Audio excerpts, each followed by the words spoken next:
Hello বন্ধুরা, good morning. নতুন আরেকটা ব্লগে, নতুন আরেকটা দিনে আর নতুন আরেকটা সকালে সবাইকে স্বাগতম। অনেক ভালোবাসা। আশা করি সব ভালো আছো, আমিও ভালো আছি। আর আজকে হলো গিয়া শনিবার, সকাল 10:30টার দিকে ব্লগটা স্টার্ট করলাম। তো সারাদিন কি করি না করি অবশ্যই শেয়ার করবো, সঙ্গে থাকিও, ভিডিওটা স্কিপ না করিও, ফুল ওয়াচ করিও। আশা করি আজকের ভিডিওটা তোমরা ভালোই লাগবো। তো সকালটা শুরু করলাম, দেখো এখানে আমরা পাড়াতেই আর কি, কলোনিতে কি প্রোগ্রাম আছে, ওই যে কি ওম ওম শান্তি ওম একটা কি আছে না, ওই যে হোয়াইট কাপড় লাগাইয়া কি করে, তো তারার এখানে একটা প্রোগ্রাম আছে আর কি। তো ওই প্রোগ্রামটার লাগি দেখো অনেকজন বাইরে থেকে মানুষজন আইসে, এখানে ফুল টুল দিয়া ডেকোরেশন করছে, ধূপকাঠি মোমবাতি জ্বালাইয়া, প্রদীপ প্রদীপ মানে শঙ্খধ্বনি কাশি কত কিছু করিয়ে আর কি, তারা সবরে ওয়েলকাম জানার। তো আমি ভাবলাম চলো এটা দিয়ে আজকে আমি ব্লগটা স্টার্ট করি। তো এই জিনিসটা কি আমি ঠিক তোমরা কিন্তু বুঝে কইতে পারি আর না, কারণ ওই যে ওম শান্তি ওম একটা কি একটা আছে না, কি প্রজাপত ব্রহ্মা কি একটা আছে জানি না, বুঝে কইতে পারলাম না বন্ধুরা, কিছু মনে করিও না। তো দেখো ওইদিকে তারার একটু দেখলাম, দেখিও কি আইলাম, আইয়া দেখো এখন কাপড়গুলাও ধুইয়া দিলাম। তো সকালে কিন্তু খাওয়া দাওয়া শেষ, তারপরে সকালে রান্নাবাড়া কমপ্লিট, সকালে রান্নাবাড়া আর কি, দুপুরের না। তো সকালের খাওয়া দাওয়া করলাম, করিয়ার পরে হাজব্যান্ড গেল কাজে, আর আমি লাগলাম দেখো আমার কাজে। আর আজকে আমার স্কুল বন্ধ আছে, কারণ আজকে হইল গিয়া বীর চিলারায় দিবস। তো এটা লিখে বন্ধ। তার মধ্যে বন্ধুরা আমার সিচুয়েশনটাও খুব খারাপ, যার এটা লিখে আমি ডেইলি তোমরা সঙ্গে ভিডিওটা দিতে পারি আর না, একবারে আমার মনের অবস্থা খুবই কাহিল। তো দেখো বন্ধুরা, স্নানও করিয়ে গেলাম। আর এখানে দেখো কতগুলো বড়ই আমার হাজব্যান্ডে আনছিল, তো ওইগুলো আর কি কুলগুলো আর কি রৌদ্রে দিলাম। আর আমি মাথা উথা কষাই আজকে স্নান করলাম, কারণ আজকে পূর্ণিমা, রাত্রে পূজা দিমু। আর এমনিই বন্ধুরা যেদিন বাড়িতে থাকি এদিন তো মাথা উথা ঘষাইয়ে একটু স্নান করি, কারণ ডেলি স্কুলে যাই না, ওই তাড়াহুড়া করে স্নান করি, এত মাথাটা আর বেশি ভিজানি হয় না, কারণ একটু শুকাইতেও তো সময় লাগে। আর আমার না বেশি মানে এই যে ভিজা থাকিয়া বান্ধিয়ে রাখাটা একবারে ভালো লাগে না, আমার একটা বুঝি অস্বস্তি করে। তো ওইটা থেকে আমি ভিজাই না, আমি যেদিন বাড়িতে থাকি ওই দিনই ভিজাই। তো ওইদিকে দেখো বন্ধুরা, আমি সবজি টবজিও কাটা কমপ্লিট করে নিলাম। এখানে আলু ভাজা কাটলাম, এখানে সব সবজি কাটলাম আর কি। আর আজকে না মনে হইলো একটু শুক্তা ভাব খাই, কারণ শরীরেরও প্রবলেম আছে, সবের পেটের প্রবলেম আছে। তো ওইটা লেগে আর কি ভাবলাম চলো আজকে শুক্তাই বানাই, একটু সাদা।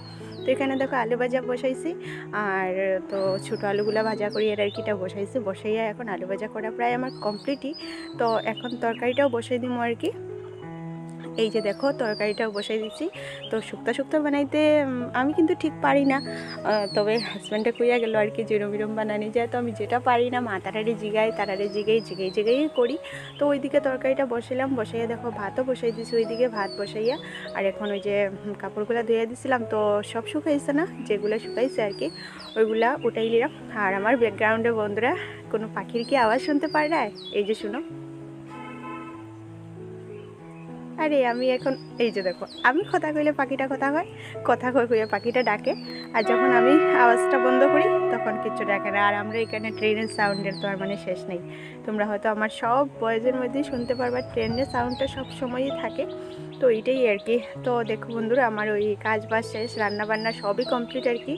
আর এখন দেখো অলরেডি আমি খাওয়া তো বইয়া গেছি আর কি। কি রান্না করছি তোমরা দেখাই চলো। এই যে দেখো আলু ভাজা করলাম। তো আলু ভাজাটা সাদা রয়েছে আর কি এখানে, কারণ সবগুলো ভাজা তো একসঙ্গে ঠিক করে ভাজা করছি না, এমনি একটু নাড়াচাড়া দিয়ে রাখছি আর কি, কারণ ওই যে খাইতে সময় এগুলোরে আবার ভাজা করতে লাগে। আর এই যে কয়েকটা লাল করলাম, এগুলো আমি এখন খাইমু, এটা লেগে আর কি ভাজা করলাম সুন্দর করিয়া, কারণ সব কিছু করলে না পরে নরম হয়ে যায়, আবার করতে লাগে। আর এখানে দেখো সব সবজি দিয়া পাঁচফোড়ন, তারপরে আদা আর কাঁচা লঙ্কা সম্বাস দিয়া এই শুক্তাটা বানাইলাম। আর আমি তো পরে টেস্ট করতেছি, পরে এডিট করি। আর মানে বন্ধুরা সত্যি খুব সুন্দর হয়েছে, কিন্তু খুব ভালো হয়েছে, খুব স্বাদও হয়েছে খাইতে। আমি কিন্তু এগুলো বানাইতে পারি না, তবে ওই দিন বানাইছি না, প্রচুর ভালো লাগে খাইতে। আর আদা সম্বাসটা যখন আদাটার সেন্ট ওঠে না, প্রচুর ভালো লাগে।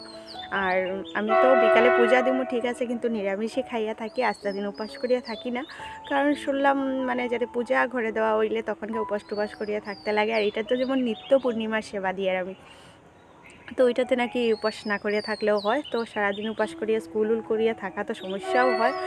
তো আজকে না বাড়িতে আসলাম, তো এটাই আর কি। তো সবাই কয় যে লাগতো না, তো এটা লেগে আমি করি না, এমনি নিরামিষ খাই আর কি। আর পরে বিকালে যখন পূজা দিব আবার স্নান টান করিয়া কাপড় উপর চেঞ্জ করিয়া গিয়ে তখন পুজোটা দিব, কারণ এটা তো সন্ধ্যার সময় দিতে লাগে। পূর্ণিমা কিন্তু সারাদিনই আসে, কিন্তু দিনে দিতে না ভালো লাগে না, ওই সন্ধ্যার সময় দিলেই ভালো লাগে। তো চলো বন্ধুরা, আমি খাওয়া দাওয়া শেষ করি, এইগুলো দিয়েই আমার এখন খাওয়া দাওয়া করব। তো চলো খাওয়া দাওয়া শেষ করি। আর এখন পর্যন্ত আমার ভিডিওটাতে যারা লাইক করছো না, প্লিজ একটা লাইক দিয়ে ভিডিওটা কন্টিনিউ দেখো। আর যদি ভিডিওর কোনো অংশ ভালো লাগে প্লিজ একটা লাইকও করিও, কমেন্ট করি। আর নতুন যারা প্লিজ সাবস্ক্রাইব করে আমার পাশে থেকে। অত চলো খাওয়া দাওয়া শেষ করি, আর বিকালে পূজার সময় তোমরা সঙ্গে কথা বলবো। টাটা, দেখতে থাকো।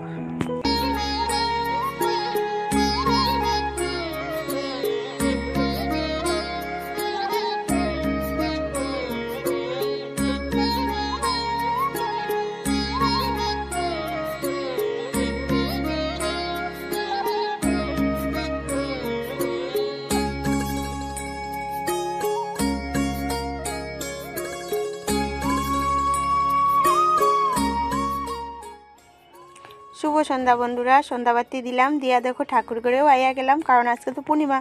তো আমি তো প্রত্যেক পূর্ণিমার পূজাই দিয়া ঠাকুরের আশীর্বাদে যেরকমই পারি আর কি, ছোট বড় যেরকম করিয়া পারি একটুক দেই, ঠাকুরের জল ফুলে একটুক দেই আর কি। কর্ম গরিবের ঘরের পূজা, বুঝতেই পারে।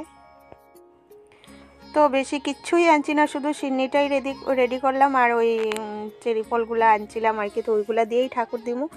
আর ঠাকুরের দেখো, ঠাকুরে কিন্তু কইছে না যে ঠাকুরের বেজান কিচ্ছু দিয়া দিবা, আমরার মন থেকে যদি আমরা দিতে পারি এটাই কিন্তু ঠাকুরের কাছে যথেষ্ট। আর জানো বন্ধুরা, পায়ে ব্যথার পর থেকে আমি কিন্তু পাটা ঠিক করে বইতে পারি না, এইভাবেই বইতে লাগে আমার।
গুরুগণ গণেশে করিয়া প্রণিপাত, বন্ধ বন্যী বিপ্রকৃত সর্বময়, চারু চোরা চোর চয় চন্দ্রচূড় চিন্তা চিন্তামণি, পূর্বে হয় দশ মূর্তি, করিলে কত কীর্তি, সত্য বীর হইলে ইদানি, ছড়ে দর্শনে কয় এক ব্রহ্ম দুই নয়, জন্ম জন্ম ভিন্ন ভিন্ন নাম, কলিতে যবন দুষ্ট, বান্ধবী করিল নষ্ট, দেখিয়া রহিম ভাগত কিঙ্কর বিত মনে, গুরুদেব দয়া কর দীন জনে, রীতি কন্দর তামস ভাস কর হে, তুমি বিষ্ণু প্রজাপতি শঙ্কর হে, পর ব্রহ্ম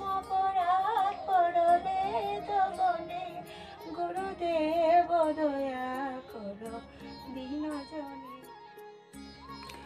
তো আমার পূজা দেওয়া কমপ্লিট। এখানে দেখো হাজব্যান্ডের লেগে একটু প্রসাদ রাখলাম। হ্যাঁ, কিন্তু এত এই মানে অল্পই রাখছি, এই প্রসাদগুলোই কিন্তু সব খাইতো না, অল্প একটু মুখে নিব, তবুও রাখলাম আর কি। দেখা যাক, যদি খাইতে তো খাইবো, না খাইলে আমি খাইয়া নিব। আর এই বাটিতে আমার লেগে নিলাম, তো অল্পই প্রসাদ তো প্রসাদই কো। আর প্রসাদটা কিন্তু খুব টেস্টি হয়েছিল, যেমন মনে হয় আর কি ঠাকুরের সত্যি সত্যিই মনে প্রসাদটা গ্রহণ করছে। তো চলো বন্ধুরা, আজকের ভিডিওটা এখানেই শেষ করি। কীরকম লাগলো অবশ্যই কমেন্টে জানাইও। যদি ভালো লাগে থাকে তো প্লিজ লাইক করিও, কমেন্ট করিও। আর নতুন যারা আমার ভিডিওটা দেখরা প্লিজ একটা সাবস্ক্রাইব করে পাশে থেকেও, আর পাশে থাকা বেল আইকনটাও প্রেস করিও, যাতে আমি ভিডিও দিলে তোমরা নোটিফিকেশনটা তাড়াতাড়ি পাও। তো চলো আবার দেখাইবো নেক্সট সকালে নেক্সট ব্লগে। টাটা, সব ভালো থাকো।